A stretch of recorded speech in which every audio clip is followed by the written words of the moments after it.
오늘은 성령 강림주일로 지킵니다. 2000년 전 예루살렘에 있는 한 다락방에 성도들이 모였습니다. 그들은 하나님이 보혜사 성령을 보내준다는 예수님의 말씀을 신뢰한 사람들입니다. 성령이 오심을 기대하며 기도할 때 그곳에 모였던 모든 사람에게 성령이 임했습니다. 성령이 임함으로 이 땅의 교회는 세워졌습니다. 그러므로 성령 강림주일은 세상에 세워진 모든 교회들의 생일입니다. 오늘 설교를 통해 성령 강림이 예수님을 따랐던 제자들의 삶에 어떤 변화를 주었는지 말씀드리려고 합니다. 유대인들은 여러 가지 절기를 지킵니다. 유월절도 지키고 장막절도 지키고 수전들도 지키고 여러 절기들을 지켜갑니다. 유대인들에게 있어서 가장 오래된 절기가 하나 있는데 그 절기가 무엇일까요? 유월절입니다. 유월절은 3,500년의 긴 전통을 가지고 있는 명절입니다. 유월절, 넘어간다, 지나간다, 그런 의미를 가지고 있는 절기입니다. 이스라엘 백성들은 430년 동안 애굽에서 살았습니다. 그런데 애굽을 떠나서 가나안으로 가야 하는데 애굽의 왕 바로가 놓아주지를 않습니다. 하나님께서 10가지 재앙을 내리셨는데 마지막 10번째 재앙이 애굽에 있는 모든 장자와 가축의 첫 새끼를 다 죽이는 재앙입니다. 그런데 어린 양의 피가 문설주에 칠해져 있는 이스라엘 백성들의 집은 죽음의 사자가 그냥 넘어갔습니다. 건너뛰었습니다. 그래서 유월절이라고 부릅니다. 그때부터 유대인들은 해마다 니산월 15일부터 일주일 동안을 유월절기로 지킵니다. 유대 달력은 우리와 같이 음력을 사용합니다. 그래서 니산월은 1월입니다. 그 1월은 요즘 우리가 사용하는 달력으로는 3월과 4월이 됩니다. 유월절을 일주일 동안 지키기 때문에 반드시 그 안에 안식일이 한 번 들어 있습니다.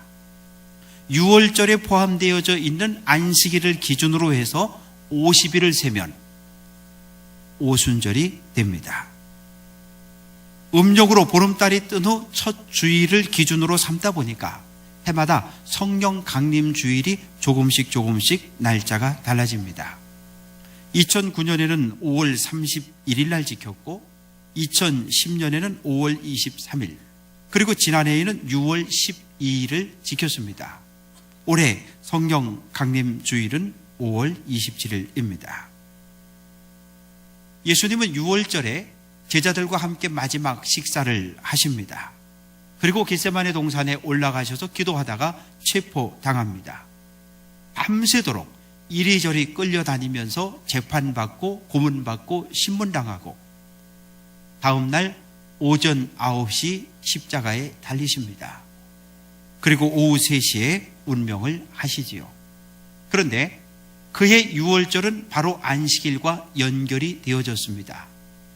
안식일까지 불과 3시간밖에 남지 않아서요. 그래서 아리마대 사람 요셉은 빌라도를 찾아갔고 예수의 시체를 나에게 달라고 요구합니다. 그래서 급하게 예수님의 장례를 치르게 됩니다. 유대인들은 지금도 금요일 오후 6시부터 토요일 오후 6시까지를 안식일로 지키고 있습니다. 예수님은 안식 후 첫날, 오늘 날로 말하면 주일 새벽에 부활을 하셨습니다. 부활하신 후에 40일 동안 세상에 계셨던 예수님, 예루살렘을 떠나지 말고 내게서 들은 바 아버지께서 약속하신 것을 기다리라고 당부한 후에 제자들과 많은 사람들이 지켜보는 앞에서 하늘로 올려 가셨습니다. 예수님의 말씀을 들었던 사람들, 그들이 한 사람, 두 사람 모여들었는데 120명 정도 모였습니다. 그들은 마음을 같이하여 오로지 기도에 힘을 쏟습니다. 하루, 이틀, 사흘 그렇게 열흘이 지났습니다.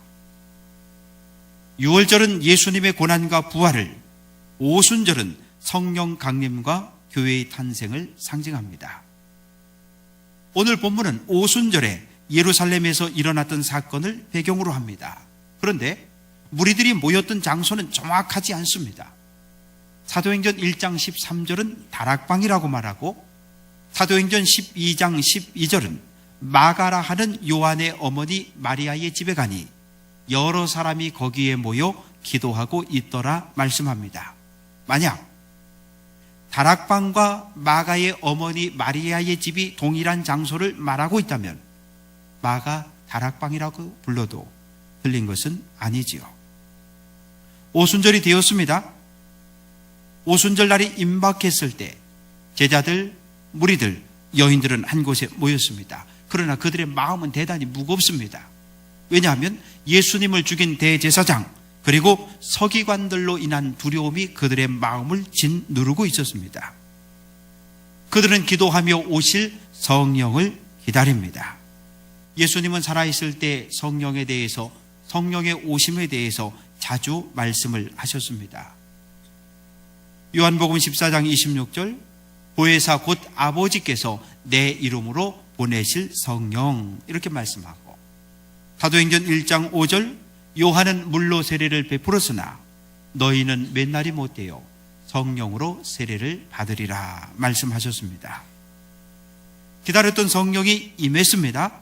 성령은 어떤 모습으로 임했을까요? 누가복음과 사도행전을 기록한 누가는 의사였습니다. 의사는 다른 사람들보다 더 세심하게 관찰합니다. 2절, 후련히 하늘로부터 급하고 강한 바람 같은 소리가 있었다라고 말씀합니다. 성령은 후련히 갑자기 순식간에 임했습니다. 성령을 받은 때를 정확히 알 수 없습니다. 성령은 하늘로부터 내려오셨습니다. 성령이 오는 소리가 귀에 들려졌습니다. 성령을 히브리어로 루아흐라고 말합니다. 바람, 숨, 그리고 성령으로 번역되어지는 단어입니다. 하나님이 숨을 불어 넣을 때 사는 역사, 생명의 역사가 일어납니다. 창세기 2장 7절, 하나님이 딸게 땅에 흙으로 사람을 지으시고 생기를 그 코에 불어 넣으시니 사람이 생명이 된지라 말씀합니다. 우리는 흙으로 만들어진 사람들입니다. 생명이 없는 흙 인형들이었습니다. 그런데 하나님께서 그 코에 생기를, 숨을 불어 넣더니 살아 활동하는 사람이 되었습니다. 유대인들은 바람을 하나님 임재의 상징으로 그렇게 생각했습니다. 그렇지만 바람 같은 이라고 표현했지 모든 바람이다, 성령이다, 그런 의미는 아니지요. 누가의 눈에 성령의 오심이 보여집니다. 마치 불의 혀처럼 갈라지는 것처럼 그렇게 보였다. 성경은 3절에 이야기합니다. 성경은 불을 하나님의 임재의 또 다른 징표로 여겼습니다. 불의 혀, 실제로 불이 붙어서 타는 그런 모습을 이야기합니다. 출애굽기 3장 2절, 여호와의 사자가 떨기나무 가운데로부터 나오는 불꽃 안에서 그에게 나타나시니 라고 말씀합니다. 불은 무엇입니까? 더러운 것을 깨끗하게 하는 하나님의 능력입니다. 불은 무엇입니까? 불의한 자, 악한 자를 심판하는 하나님의 심판의 표현입니다. 세례 요한은 예수님은 성령과 불로 너희에게 세례를 베푸실 것이다 라고 말씀합니다. 구약시대 하나님은 특별한 목적을 위해서 특정한 때에 특정한 사람에게만 성령을 보냈습니다. 사무엘상 10장 10절, 하나님의 영이 사울에게 크게 임함으로 그가 그들 중에서 예언을 하니, 이렇게 말씀합니다. 왕이 되었습니다. 교만해졌어요. 하나님 말씀에 불순종합니다. 어떻게 되었을까요? 성령이 떠나버렸습니다. 오셨던 성령이 떠났어요. 사무엘상 16장 14절, 여호와의 영이 사울에게서 떠나고 라고 말씀합니다. 그러나 오순절에 성도들에게 임한 성령은 다시는 떠나지 않습니다. 요엘 선지자는 그 후에 내가 내 영을 만민에게 부어주리라 예언했습니다. 그 예언대로 성령은 마가다락방에 있던 모든 사람들에게 임했습니다. 모든 사람이 성령의 충만함을 받았습니다. 성령의 충만함은 느껴지는 겁니다.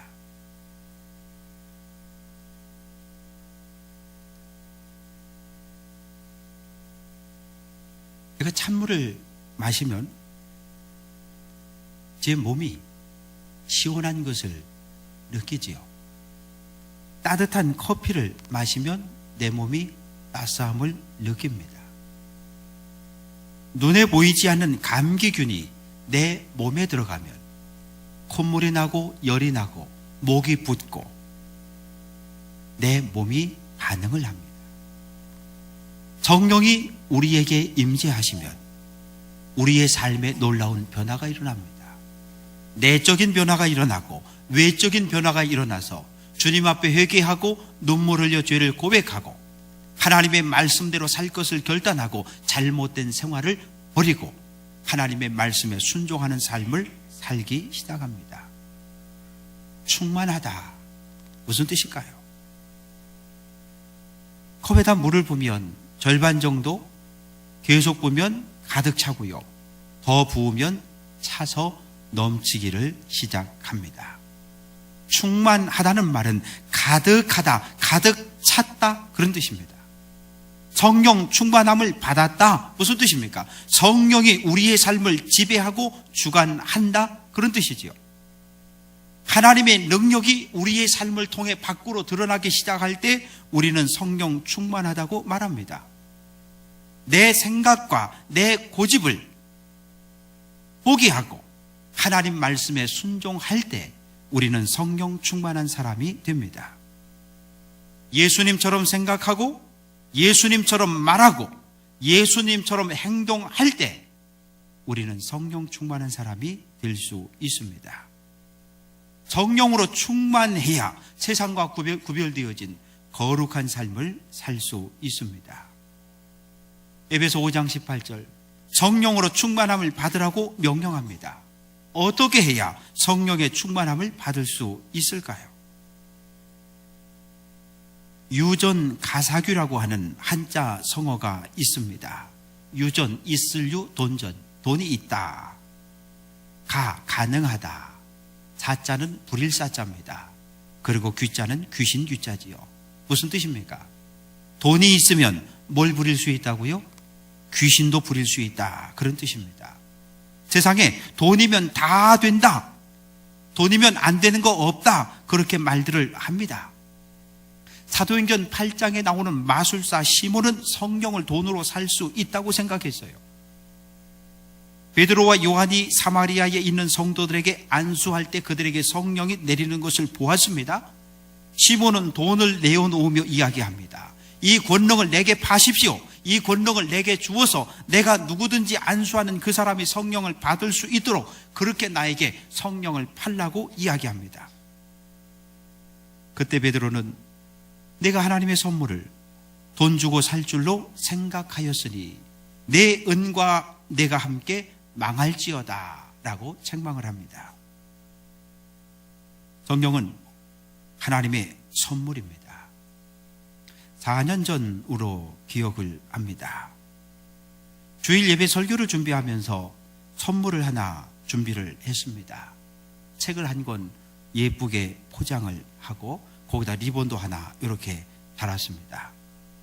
그리고 설교하는 이쪽에 성가대원들이 있으니까 성가대원 중에 한 집사님에게 그 책을 선물로 주었습니다. 선물입니다. 그리고 제가 물었어요. 집사님, 기분이 어떻습니까? 그랬더니 그 집사님은 기분이 좋습니다. 그렇게 대답을 했어요. 예배가 끝났습니다. 목양실에 내려가 있는데 집사님이 찾아오셨어요. 그러면서 제가 선물로 드렸던 그 책을 저에게 도로 돌려줍니다. 선물로 드린 건데요. 그때 집사님은 정말요? 저는 목사님이 쇼하는 줄 알았어요. 이렇게 대답을 했어요. 받을 만한 자격도 그 어떠한 대가도 없이 주어지는 것, 그것이 하나님의 선물입니다. 성령은 우리를 향한 하나님의 선물입니다. 사랑하는 성도 여러분, 하나님의 선물 성령을 받을 수 있는 자격이 있을까요? 성령을 받을 수 있는 사람, 성령을 받을 수 없는 사람, 그런 자격이 있을까요? 없습니다. 만약 성령을 받을 자격이 정해져 있다면 제 마음을 아주 불편하게 하는 한 사람이 딱 있어요. 누굴까요? 예수님을 따르는 성도와 교회를 핍박하는 데 앞장섰던 사울이라고 하는 사람입니다.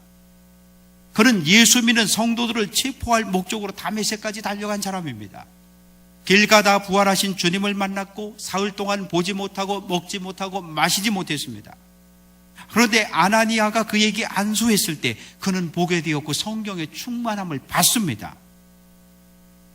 성령을 받는 자격이 있다고 한다면 다른 사람을 몰라도 이 사울은 성령을 받아서는 안 됩니다. 그러나 성령은 하나님의 선물입니다. 하나님이 주실 때 그저 기쁘고 감사한 마음으로 받으시기를 주님의 이름으로 축원합니다. 성령의 충만함을 받았을 때 놀라운 일이 벌어집니다. 성령이 말하게 하심을 따라 다른 언어들로 말하기를 시작하니라 말씀합니다. 노아의 자손들이 세상에 번성했습니다. 은혜 의사소통엔 아무런 문제가 없었어요. 왜요? 창세기 11장 1절 온 땅의 언어가 하나요 말이 하나였더라 라고 말씀합니다. 사람들이 신할 평지에 모였습니다. 자, 성읍을 쌓고 탑을 건설해서 그 탑 꼭대기를 하늘에 닿게 하자. 그리고 우리의 이름을 내고 이 지면에서 흩어짐을 면하자. 그렇게 이야기합니다. 하나님은 사람들의 행위가 악함을 보시고 그 언어를 혼잡케 했습니다. 그리고 사람들을 온 땅에 흩어버리셨어요. 그때부터 말이 통하지 않게 되었습니다. 말이 안 통해요. 말이 안 통한다. 말로 인한 오해, 갈등이 생겨집니다. 오해로 인해 사람을 죽입니다. 말을 해도 서로 알아들을 수 없습니다. 지옥이 어디입니까? 라고 저에게 물으면 말이 통하지 않는 사람과 함께 있는 그곳이 지옥입니다. 저는 그렇게 이야기하겠습니다. 사랑합니다 라고 말하면 우리 다 알아듣잖아요. 근데 영국 사람, 중국 사람, 나이지리아 사람 무슨 소리인지 못 알아듣습니다. 그런데 성령이 말하게 하심을 따라 다른 언어들로 말할 수 있게 되었어요. 다른 언어 무엇입니까? 방언입니다. 배워본 적이 없는데 외국어를 이야기하는 것, 그것을 방언이라고 이야기합니다. 왜 방언이 필요할까요? 성령을 받았다는 증거로 방언의 은사가 주어졌습니다. 불신자들에게 방언은 살아계신 하나님을 드러내고 복음을 전하도록 주어지는 성령의 능력입니다. 그러나 어떠한 경우에도 방언을 통해서 자기 자신의 믿음이 있음을 자랑하려고 해서는 안 됩니다. 모든 은사는 하나님께 영광을, 교회에는 덕을 세워가야 하기 때문입니다. 제자들이 방언으로 서로 말을 하는데 말하고 듣고 서로 못 알아듣습니다. 자기가 하는 말을 자기가 알아듣지 못해요. 그런데 제자들이 하는 방언을 알아듣는 사람들이 모여들기 시작합니다. 누가는 그들을 경건한 유대인들이라고 말합니다. 경건은 무엇입니까? 같이 한번 해볼까요? 하나님을 예비하는 마음. 하나님을 예비하는 마음이 바로 경건입니다. 경건한 유대인 누굽니까?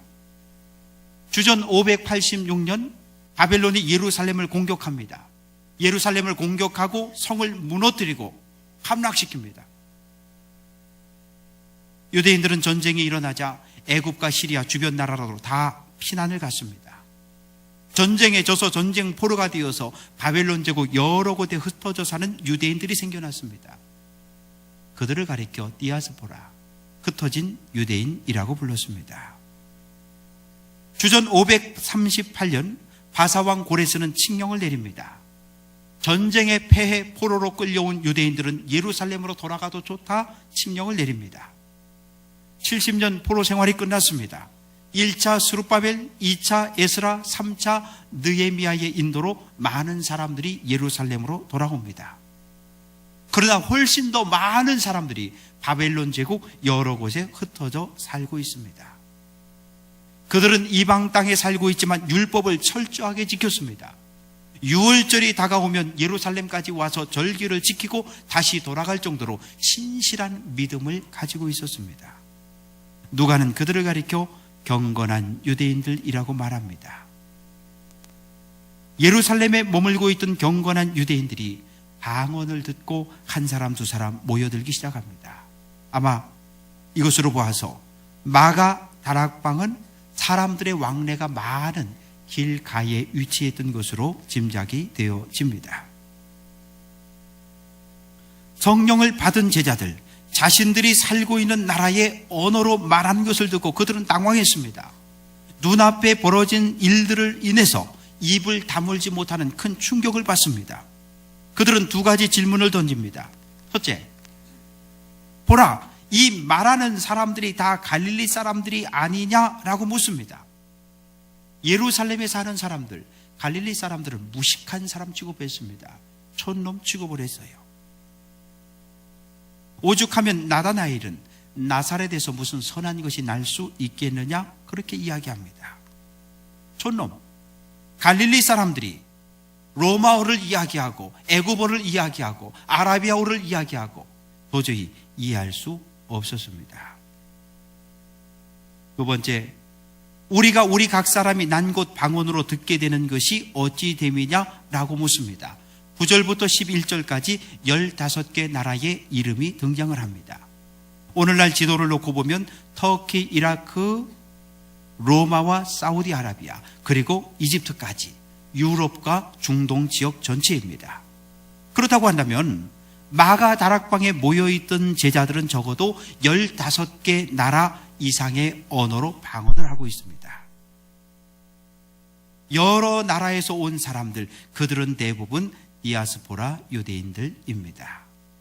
그러나 그들 중에는 이방인에서 유대교로 개종한 사람들도 있었습니다. 잘 들어봤어요. 어떤 소리를 하고 있는가? 11절, 우리가 우리의 각 언어로 하나님의 큰 일을 말함을 듣는도다. 하나님의 큰 일 무엇입니까? 복음입니다. 하나님께서 예수님을 통해 세상을 구원한다고 하는 복음입니다. 예수님은 인류의 죄 문제를 해결할 목적으로 십자가에 죽었다는 복음입니다.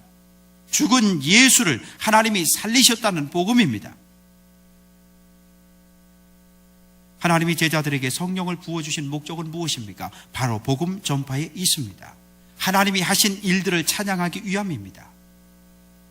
요한복음 16장 13절, 진리의 성령이 오시면 그가 너희를 모든 진리 가운데로 인도하시리니 그가 스스로 말하지 않고 오직 들은 것을 말하며 장래일을 너희에게 알리시리라 말씀합니다.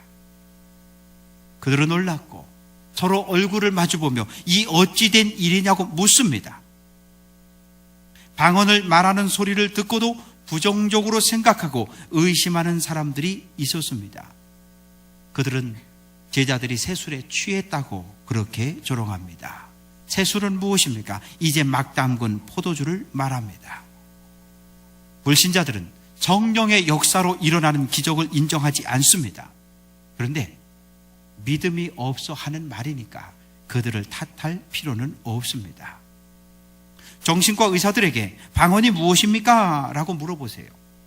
정신적으로 큰 상처, 충격을 받았을 때 일어나는 정신질환의 하나의 현상이라고 그렇게 말합니다.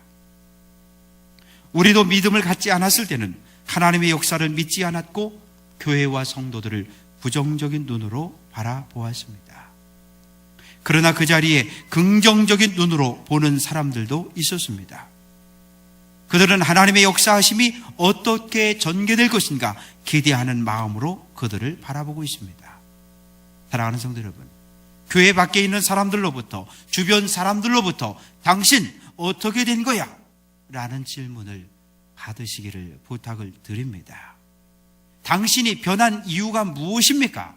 화천제일교회를 다닌다고 하더니 이게 도대체 어떻게 된 일입니까? 라는 질문을 받고 들어야 합니다. 그러려면 하나의 조건이 필요합니다. 예수 믿기 이전의 생활과 예수 믿은 이후의 삶이 완전히 달라야 합니다. 사랑하는 성도 여러분, 신앙생활의 중심은 하나님 말씀입니다. 말씀을 따라 모이는 일에 열심을 내시기를 주님의 이름으로 축원합니다. 모든 예배를 소중히 여기고 빠지지 말고 참석해야 합니다. 기도하는 일에 열심을 내야 합니다. 성령을 기대하며 기도해야 합니다. 성령을 경험하고 나의 삶을 통해서 성령의 충만한 증거들을 세상에 보여주어야 합니다. 예수 그리스도 그분은 나의 구원자라고 복음을 전해야 합니다. 예수님처럼 말하고 예수님처럼 행동함으로 이 어찌된 일이냐라는 질문을 받을 수 있는 귀한 성도들이 될 수 있기를 주님의 이름으로 간절히 축원합니다. 기도합니다. 아버지 하나님, 마가다락방에 임했던 성령의 충만함이 오늘 성도들에게 임하여지게 도와 주옵소서. 마가다락방에 있었던 모든 성도들이 한 사람도 예외 없이 성령을 받았던 것처럼 오늘 예배에 참여한 사랑하는 모든 교우들이 하나님의 살아계심을 느끼고 성령을 경험하게 도와 주옵소서. 하나님의 말씀을 받고 하나님의 은혜를 받아 싸우니 이제는 복음을 들고 세상에 나가 전하게 하옵소서. 예수 그리스도 그분은 나의 구원자라고 때를 얻든지 못 얻든지 복음을 전하는 전도자로 살게 해 주옵소서. 예수님 이름으로 기도합니다. 아멘.